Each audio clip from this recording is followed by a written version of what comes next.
बिहार चुनाव 2025 बड़ा संदेश देने जा रहा है। 2 चरणों के विधानसभा चुनाव के पहले फेज में बम्पर मतदान हुआ। पहले चरण में करीब 65% रिकॉर्ड मतदान हुआ है, जिसमें कि महिला वोटरों की बड़ी भागीदारी देखने को मिली।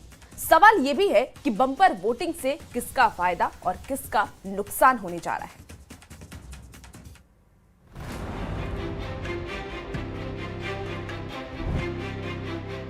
बिहार में पहले चरण में 18 जिलों की 121 सीटों पर जिस तरह से बम्पर वोटिंग हुई, उससे कई समीकरण बन और बिगड़ सकते हैं। वोटरों का उत्साह सुबह से ही देखा गया। वोटिंग ज्यादा होने पर पिछले 2 दशक से यही दिख रहा है कि सरकार को ज्यादा फायदा हुआ है। इस बार पटना जैसे शहरी क्षेत्र में मतदान धीमा रहा, पर गोपालगंज, मधेपुरा, मुजफ्फरपुर और बेगूसराय जैसे ग्रामीण इलाकों में भारी मतदान हुआ।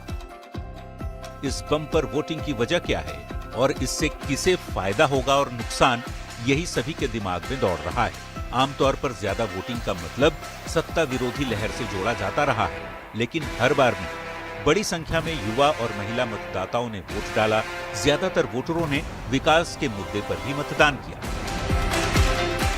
पहले फेज के बाद अब सबकी नजर दूसरे और आखिरी फेज के मतदान के दिन यानी 11 नवंबर पर टिकी होंगी, जब 122 सीटों के लिए वोटर अपने मताधिकार का प्रयोग करेंगे। पहले चरण में हुई बम्पर वोटिंग से सत्ता पक्ष और विपक्ष के साथ ही चुनाव आयोग ने भी खुशी जताई है। उम्मीद है 2025 का चुनाव बिहार में वोटिंग का नया रिकॉर्ड बनाने वाला है। Bureau report, news 18। बिहार विधानसभा चुनाव के पहले चरण की वोटिंग के बाद जेडीयू नेता और केंद्रीय मंत्री राजीव रंजन सिंह उर्फ ललन सिंह ने महागठबंधन पर निशाना साधा। उन्होंने दावा किया कि महागठबंधन जितना चुनाव में प्रचार कर रहा था, उसकी हवा अब निकल चुकी है। खत्म हो गया है। महागठबंधन जितना हवा बांध रहे थे, उनकी हवा निकल गई।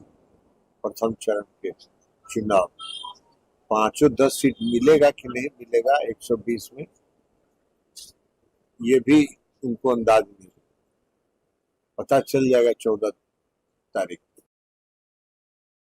बिहार में पहले चरण का मतदान खत्म हो चुका है। केंद्रीय मंत्री शिवराज सिंह ने यह कहा कि बिहार में एनडीए की अब तक की सबसे बड़ी जीत होने जा रही है।